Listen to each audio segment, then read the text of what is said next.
So I was at the bar scrolling through Instagram and I came across this headline.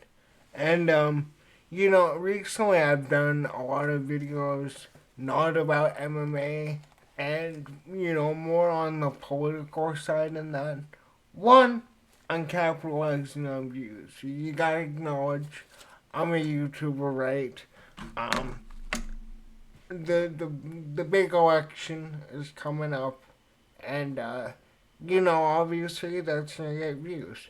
But the main reason I follow the state's politics and I follow Canada's politics is because I live in Canada, right? I live in Alberta.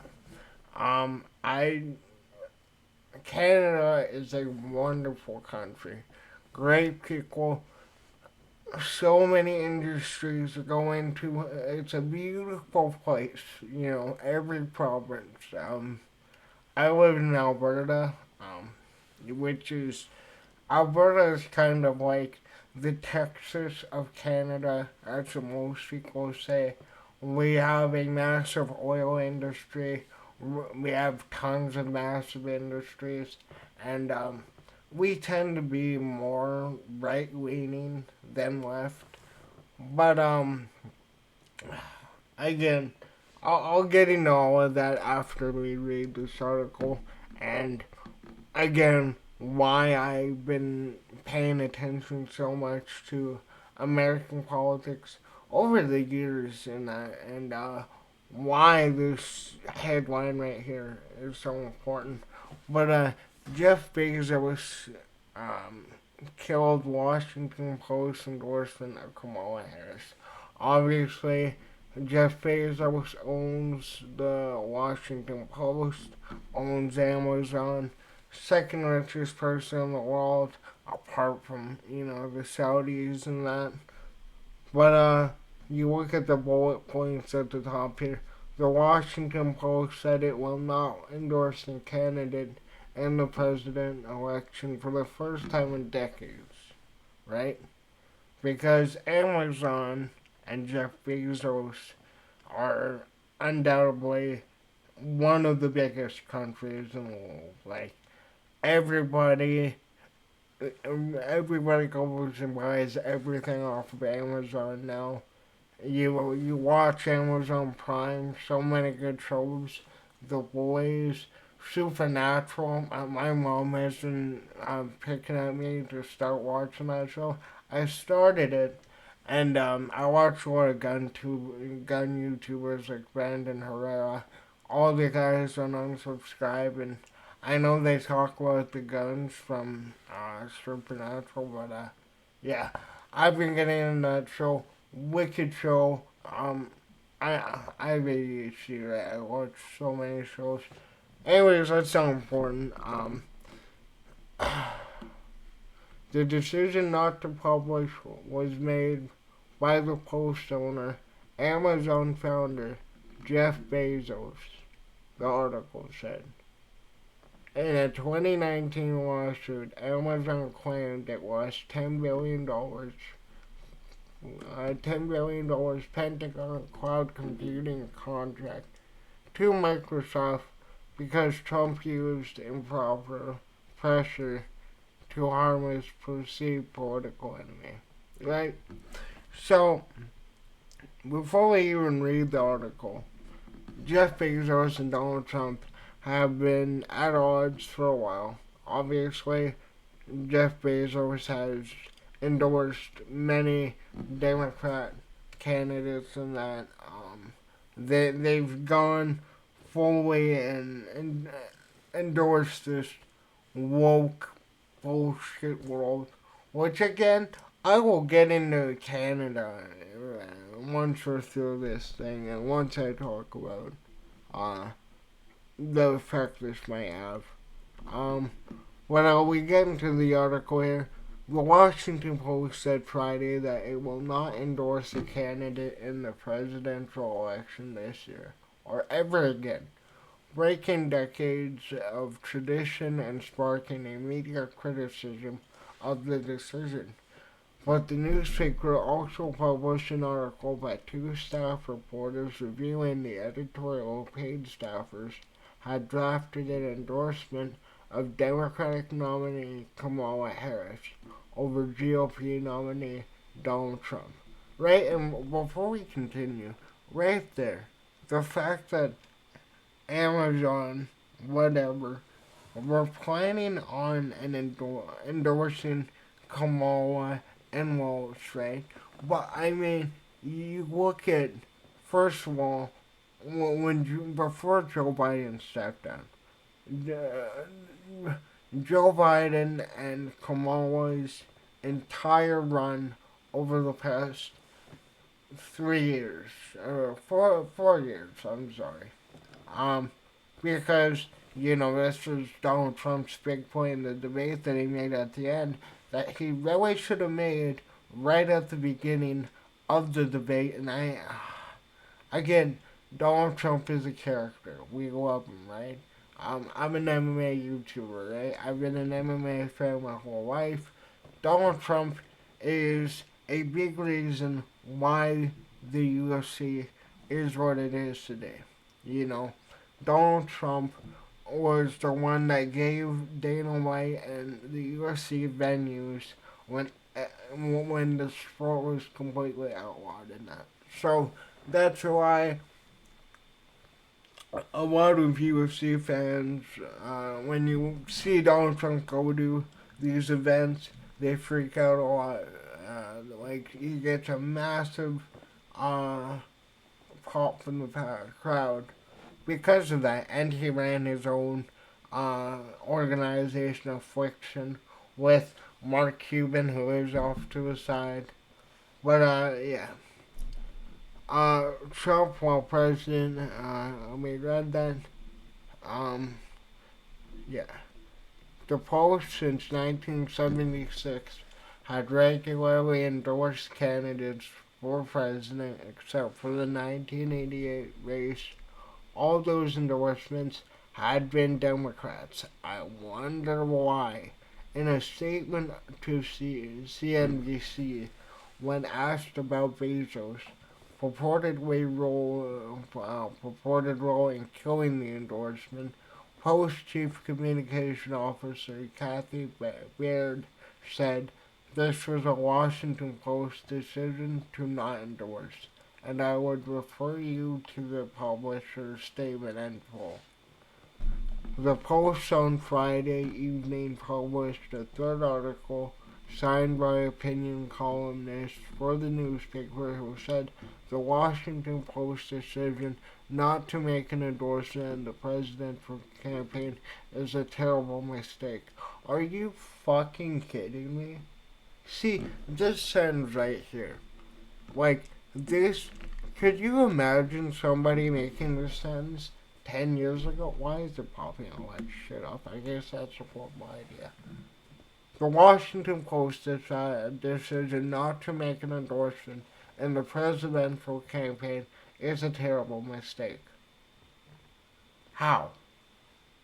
How is a multi-billion-dollar company not deciding to publicly announce as an organization who they are voting to in return get, whatever Amazon supporters that are going to change their opinion off of what Amazon is voting for. Are you fucking kidding me? This is why, we are so far fucking gone from, the days, I remember as a kid when Obama was president of the United States. We had Stephen Harper up here. And, both of those candidates have their flaws, right? We can get into all of them. But this video would turn into a 4 hour long video. Like, people should not dictate their votes off celebrities, off of any kind of endorsement from a company, from an actor, a musician. it's so stupid. It's so fucking beyond me, right? And again, like I live in Canada, and we have a lot of stupid people on both sides. On both sides, I want to clarify that, right and left. Um, but let's finish the article. I'm just I'm getting heated. You can see. So, anyways, it represents it represents an abandonment of the fundamental editorial convictions of the newspaper that we love, and for which we have worked a combined 218 years, the column said. This is a moment for the institution to be making clear it can, it commit, its commitments to democratic values, the rule of law, and international alliances, and the threat that Donald Trump poses to them. Are you fucking kidding me? The precise points the Post made in endorsing Trump opponents in 2016 and 2020. Okay, well, when Donald Trump was president, why didn't we have the Russia-Ukraine war? Why didn't we have this massive war in Israel and Palestine and all over the Middle East? You know, China is back to attacking Taiwan. We didn't have any of these international conflicts. We didn't have nearly the amount of division we have now. But you put a fucking 80-year-old man who's senile and a political candidate who, by the way, Kamala Harris, let's just get into her for a minute. You know, she got her entire political career nuked by Tulsi Gabbard in that 2016 presidential debate, right? We all remember, like Tulsi Gabbard brought up her prosecution career, brought up the fact that she withheld evidence. And you know, it was funny when Joe Biden, the writer of the 94 crime bill, and the supporter of so many corrupt bills, whether it is foreign policy, whether it is basic criminal code that is just far beyond corrupt. You know, Kamala Harris and the fact that, you know, in her prosecution career, like I said, she withheld evidence. She's, you know, one of the ones that were giving, you know, life sentences to drug users, to small time drug dealers. Oh man, I really gotta get to this article. Um, CNBC has requested comment from Amazon, where Bezos remains the largest shareholder. Post publisher and chief executive Will Lewis, in an article published online explaining the decision, wrote, "The Washington Post will not be making an endorsement of a presidential candidate in this election, nor in any of the future." I think we already read that. "We are returning to our roots and not endorsing presidential candidates," Lewis wrote. "We recognize that this will be read in a range of ways, including as a tactic to endorse a tactic endorsement of one candidate," I assuming they're talking about Trump here, "or as a condemnation of another, or as an abdication of responsibility." Oh my God, he wrote. "That is inevitable. We don't see it that way. We see it as consistent with the value the Post has always stood for and what we hope for in a leader: character and courage in service to the American ethic, nation for the rule of law, and respect for human freedom in all its aspects."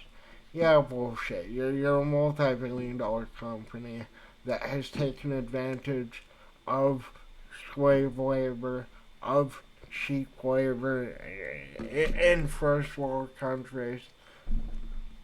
7 of the 13 paragraphs of Lewis's article either quoted at length or referred to post-editorial board statement in 1960 and 1972 explaining the paper's rationale for not endorsing presidential candidates in those years, which included its identity as an independent newspaper, which I feel like any mainstream news source, any any outlet that is supposed to inform the public should should be informing the public and should not be um, heavily corrupted by one side or the other, or heavily biased to one side or the other, like it's been for years now. Um, oh, there we go. That one was sitting there for a while. Oh, ooh, we're good now. Lewis noted that the paper had endorsed Jimmy Carter in 1976 for understandable reasons at the time, which he did not identify. Which, yeah, again, 70s, we don't need to get into history here. But if you want me to make a video on that, I do. I did research a lot of what happened around the 70s and that. But we had it right before that, and well, before that, and this is what we are going back to. Lewis wrote, "Our job as a newspaper of the capital city of the most important country in the world is to be independent." Holy shit! It took 10 years, over 10 years, for one of these companies to come out and say this. He wrote. And that is what we are and will be. Post editor at large Robert Kagan, a member of the paper's opinion section, resigned following the decision. Multiple news outlets reported. Gee, I wonder which political candidate he is voting for. I could only wonder why he left.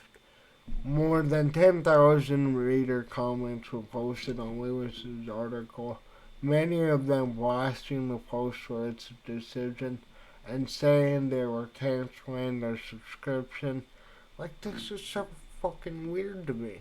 The most consequential election in our country, a choice between fascism and democracy, and you sit out. Cowards, unethical, fearful cowards, wrote one comment. Oh, and by the way, I'm canceling my subscription because you're putting out business ahead of ethics and laws.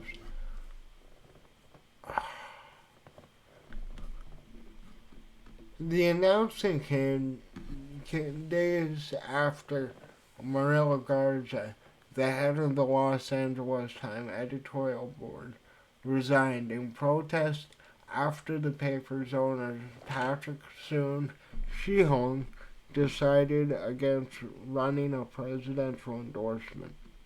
Again, you have the LA Times now. It's not a coincidence that all these news publications, including now these mainstream establishment news sources, aren't endorsing Kamala. I wonder why. I am resigning because I want to make it clear that I am not okay with us being silent, Garza told the Columbia Journalism Review. In dangerous times, honest people need to stand up. This is how I'm standing up. So why didn't you stand up when, Joe Biden and his presidential cabinet let Russia invade Ukraine? You send billions of dollars out there, Well, under Trump, do you think that would have happened? Oh, and you can go after, the Putin puppet um, angle that, everybody has gone through since the Mueller investigation and all this shit. But I mean, you know, which political candidate did the war happen under? That's what you need to look at. Um, Martin Barron, the former editor of the Washington Post, called that paper's decision cowardice with democracy as its casuals. At Real Donald Trump will see that as an invitation to further intimidate owner Jeff Bezos. Barron wrote, disturbing spineless at institute. They're like, again, they are not endorsing Trump. They are simply coming out and saying, we are never going to endorse another presidential candidate. This is really, like, if this is your wake up to how these people think and act, like, this is you're talking about, fascism. This is fascism. Um, the Washington Post Guild, the union that represents the newspaper staff, in a statement posted on social media site X, said it was deeply concerned that the Washington Post, an American news institution in the nation's capital, would make a decision to no longer endorse presidential candidates, especially a mere 11 days ahead of an immensely consequential election. This message from our chief executive, Will Lewis, not from editorial board itself, makes us concerned that management interfered with the work of our members in editorial. The Guild said in the statement, which noted the paper's reporting about Bezos' role in the decision. We are already seeing cancellations from once loyal readers, the Guild said. This decision undercuts the work of our members at a time when we should be building our readers' trust, not losing it. Former Post reporter Bob Woodward and Carol Bernstein, whose stories about the Watergate break-in during the Nixon administration won the newspaper Politizer, is that how you say it? Prize for public service, and his statement said, we respect the traditional independence of our editorial page, but this decision, 11 days out from the 2024 presidential election, ignores the Washington Post's own overwhelming refertorial evidence on the threat Donald Trump poses to democracy. Under Jeff Bezos' ownership, the Washington Post news operation has used its abundant resources to rigorously investigate the danger and the damage second Trump presidency could cause to future American democracy. And that makes this decision even more surprising and disappointing, especially this late in the electoral process. Woodward and Bernstein. Post columnist Karen Attia, in a post on the social media site Threads, wrote, today has been an absolute stab in the back. What an insult to those of us who literally put our careers and lives on the, are you kidding me? On the line to call out threats to human rights and democracy. So, why were you calling out the threats to human rights when they were literally rewriting the law to charge Trump on a bunch of bullshit crimes so you can call him a convicted felon during this election? Look, which, by the way, look how good that headline worked out. Look at how easily that fucking angle blew up in their fucking face. And then you had Hunter Biden finally getting looked into for Burisma, a story that we've known about for how many years? Um, Rep. Ted Wheel, a Democrat from California, oh my god, in his own tweet on the news wrote, the first step towards fascism is when the free press cowers in fear.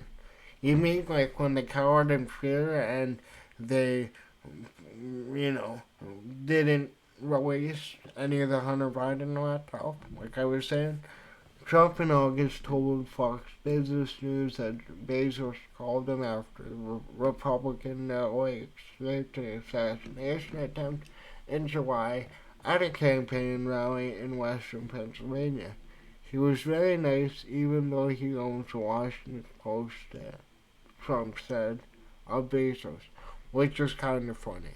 Bezos last posted on X on July 13th, hours after the assassination attempt. Our former president showed tremendous grace and courage under literal fire tonight, Bezos wrote in that tweet. So thankful for his safety and so sad for the victim and families. Right? So, you know, I reading that article out loud. Like, this is these people they're not unbiased. These people really are a well-oiled machine that are in fear of losing power. And, now the fact that they lost the endorsement of Jeff Bezos, of Mark Zuckerberg, of Twitter, every major social media platform, besides TikTok, which is Chinese owned, wonder if they want in power. You know, the like these publications brainwash people, right? And it only takes 2 minutes of research to find the bullshit that they're spewing, and the fact that they use words like fascism, fascism is a big word.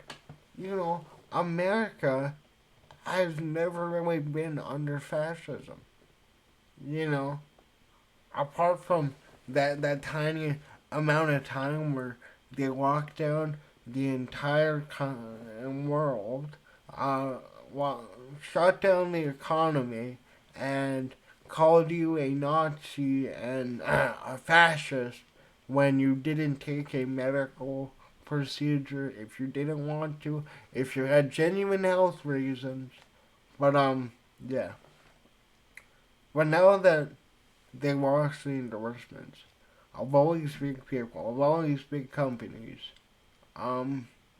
it's so clear now that this woke shit just, it doesn't work. I was alluding to Canada, right?